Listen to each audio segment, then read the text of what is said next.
What's up, guys? Welcome back to my channel. So I'm here today to talk about The Real Housewives of Potomac, Season 8, Episode 13, Sharing is Caring. So be sure to like, comment, subscribe. Let's jump right on into it. So in this episode, the main two things that happened were Nneka and Wendy having a sit down that really didn't bring anything about. And also towards the very end, that little piss poor, pitiful new fucking Grand Dame of Potomac ceremony. I think it was so whack of Nneka to go through with it. Now, I totally get Giselle wanting like, ooh, let's get Karen back or whatever. But it's so random, and also the whole Grand Dame thing is something that goes way back to like season 1. You can't just like change it now, you know what I mean? It's really corny of Giselle to like plan it out like that. But Nneka going through with it and also like accepting the title, being like, wow, the new Grand Dame, what a heavy title. Must be light for me. Girl, this is a joke. You know what I mean? So, I don't know, it was just kind of like corny. It was just like so, you know what I mean? So that was just kind of whatever. But anyways, let's jump right on into it from the beginning. So Mia has Ashley over to the little penthouse, and they discuss Ashley's situation with Michael. Because Mia mentions how, she and Gordon were chit-chatting, and they were like, I mean, maybe we wouldn't get divorced either. We would kind of work out some kind of arrangement, blah, blah, blah. Kind of just talking to Ashley about that and asking, like, where she stands with that situation. And Ashley goes into detail about how, being still legally married to Michael provides some financial security. And, she's afraid of struggling like her mother. And she shares that back in second grade, she has this memory, like, burned into her mind. She was picked up from school by her grandmother and taken to where, like, she was living with her mother, and everything was on the fucking side of the road. Like, they were evicted, so she had to watch her mom, like, with all their things. And it was just, she's like, I never want to be in that situation, like my mom was. So she talks about that. Ashley then claims that her goal is to get divorced by the end of the year. And this was last year. Remember, in this episode, we also see Giselle taking Grace for graduation. So that's like in May, June, you know what I mean? So, yeah, I mean, we'll see if Ashley was serious about that. I mean, I don't think we've heard of any finalizations going on, so, but we already kind of knew that Ashley was full of shit with that. We then learned about the Dominican Republic trip. This is actually Robin's trip. And again, it's like, we're on episode 13. They had that trip to Austin that lasted way too fucking long. Whole bunch of filler. I went to the Dominican Republic, and it's like, is this like the final? Are we gonna have like a 16 episode season? Like what? I don't know. The season was not that good. They need to definitely look into doing like a shakeup. Take 3 people out, bring 3 newbies in. You know what I mean? See what's up. But anyways, we then see Wendy and Nneka meet up. So some highlights. Nneka says that according to Lebe, her cousin-in-law, Wendy's family and Wendy herself took issue with Nneka joining the show. And Nneka's kind of framing it as like, oh, I thought we'd be like an Igbo sister, listening to Afro beats and shit, hanging out, but it wasn't like that. There's room for all of us at the table, kind of framing it as though Wendy's like, I want to be the one Nigerian person on the show, which is something that Nneka has said before. Wendy then says that her issue with Nneka is that she called her mother a witch. But Nneka's like, no, the issue started way before then, because before I even met you, your family had taken issue with me. You know what I mean? So that kind of set the tone for our relationship. And, but it seems like anytime Nneka goes into detail what her issue is, Wendy just brings up, you call my mom a witch. That's very damn, she's really focused on that, but not anything that happened before then, that led up to Nneka's issue, it seems. Nneka then says, the issue started with Wendy's family. But Wendy's like, well, what did I do to you? What have I done to you? And, I'll give Wendy that point, you know what I mean? So it does seem that the root of the issue was allegedly Wendy's family. But, I mean, Wendy, you're really going to say you didn't know what's up, but that's beside the point, I guess. Nneka then says, all the shrine bullshit with Wendy's mother, as well as Wendy calling her a crackhead, that's just been really troublesome for her. And Wendy's like, well, I've been really impacted by your claims as well. So have my children. And Wendy goes on to say that in their culture, accusing someone of witchcraft reverberates up the whole lineage. And I'm like, how have your kids, first of all, how do your kids know that this happened. Like, are these fucking tribal elders bothering your children? Like, I think Wendy's, I get what she means. Like, oh, you're attacking their grandmother. Your kids aren't fucking getting, you know what I mean? Like, they're in this. How do they know about what's going on? Like, are people going up to your kids and, like, shutting them on the playground because of what this bitch is saying? Like, I think that was just, like, I think that's just not true, was what you were saying, is what I'm kind of trying to say. But then Nneka's like, well, the same thing can be said about the shrine stuff. Oh, that affects my whole family. You know this in our culture. Just going back and forth. Like, the shrine versus the witch stuff. Wendy then says, at the end of the day, what you're upset about is hearsay. And, but the fact is that you called my mom a witch. And Wendy does say that her mom categorically denies the accusations. But that is not true. We saw that clip of Wendy going to her mother and fucking coaching her mom on what to say. And I was like, no, your mom admitted that she did call Lede and gave this cryptic-ass message. Like, Wendy, you're not, you know what I mean? Like, you're not scot clean. Now there's Nneka, but it's, like, really fucking weird. Wendy then says that she's gonna just move on before storming out and saying that Nneka doesn't want peace. But she does agree to move on. And, Nneka is just there. She's emotional. A producer kind of comforts her. And she's like, Wendy knows what her family did, but she can't admit it. And I don't know about, like, the witchcraft shrine stuff. What I will say is that I think Wendy's mother did make that call, did say some shit, should act all big and bad.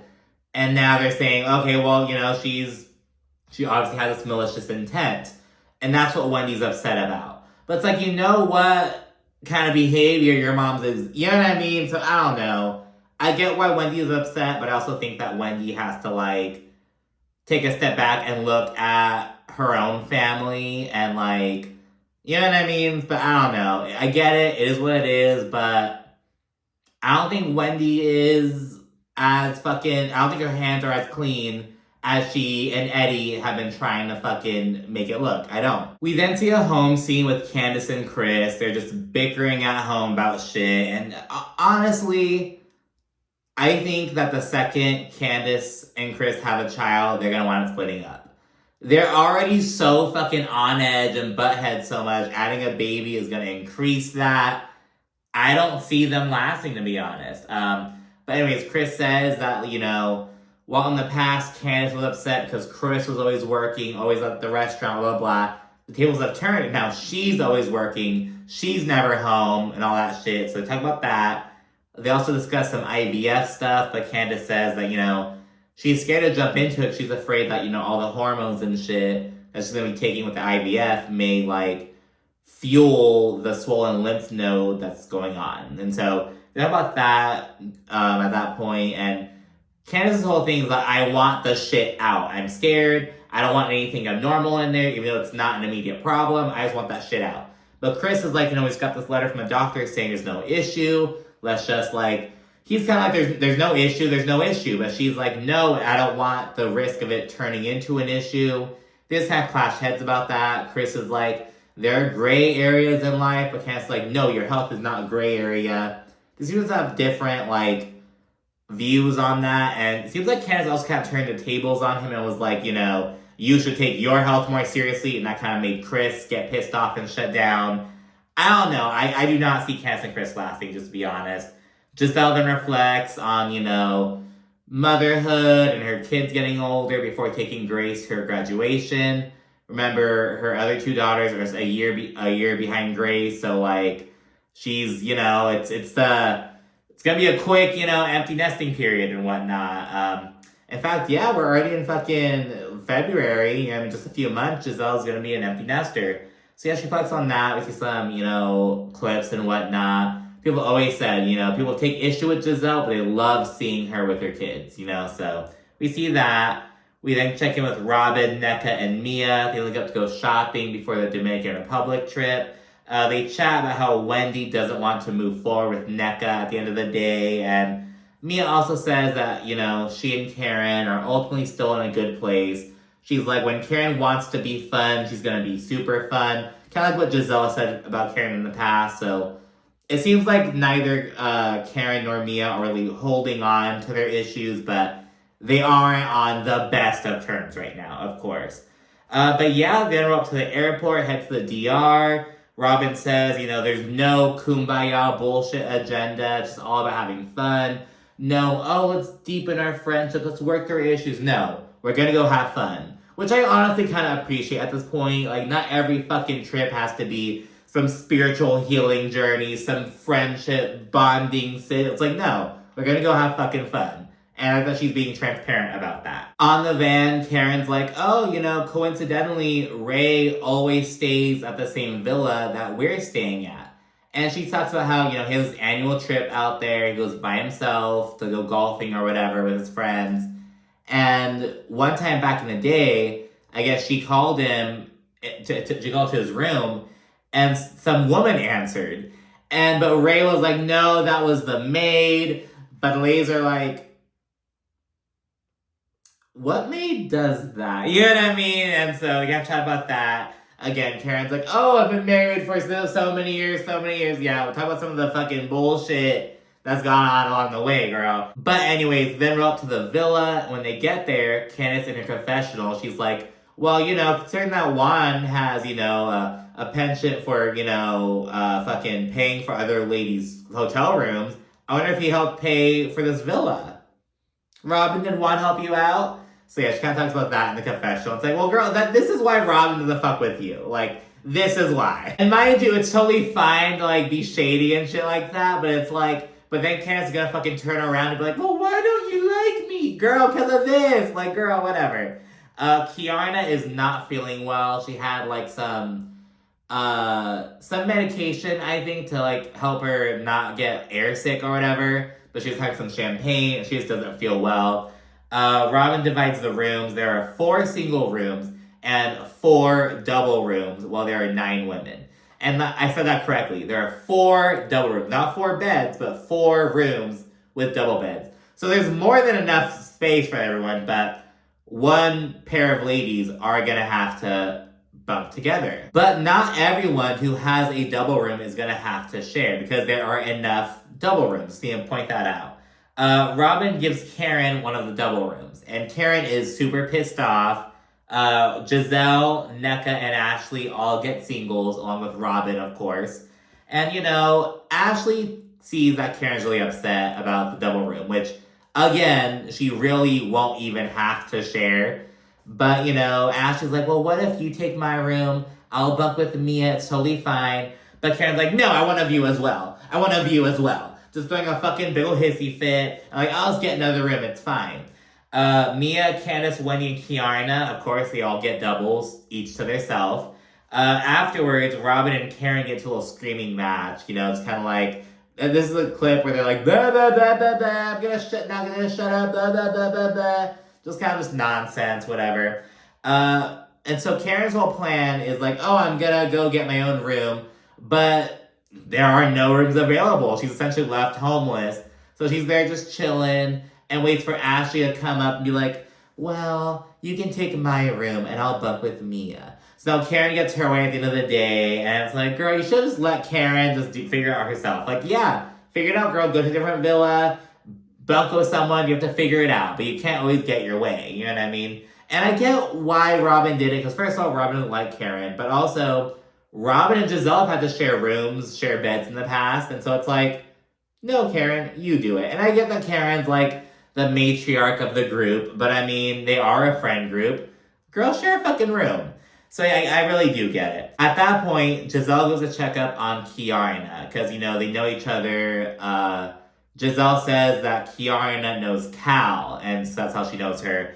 And, in the confessional, Giselle's like, wow, it's crazy how Kiarna's so-called friends, Candace and Wendy, aren't checking up on her when she's visibly not feeling well. So that was interesting. And yeah, everyone then gets dressed for some night golf, and Giselle, Robin, Mia, and Ashley, they all conspire to honor Nneka in light of, Karen's shade. So a while back, Karen made some comment about how Nneka is actually in North Potomac, even though she's in Potomac proper. So, but it was kind of like shady in a way. Like, oh, I've never been to this part of town. It's supposed to be North Potomac, blah, blah, blah. And so they're like, well, Nneka is an actual homeowner. unlike Karen, so let's honor NECA. So then they go outside and they present her with this sash and tiara and they crown her the new Grand Dame of Potomac. And Giselle says that she's the one who gave Karen the Grand Dame title so she can take it back. And yeah, they crown her in front of everyone else. Karen's just kind of laughing it off, and Candace is super upset. She calls Giselle a cruel imp, a malicious imp, some shit like that. And so that she always has to just, be vindictive whenever she gets the chance. Some bullshit like that. It was just really corny. I don't think it was super malicious. I think it was just corny and just not gonna stick. No one's gonna call NECA the Grand Dame. Karen is still gonna be the Grand Dame. Just saying. But anyways, that's it for this episode. Let me know what you think down in the comment section. You should also like and subscribe. Thank you for watching. Bye.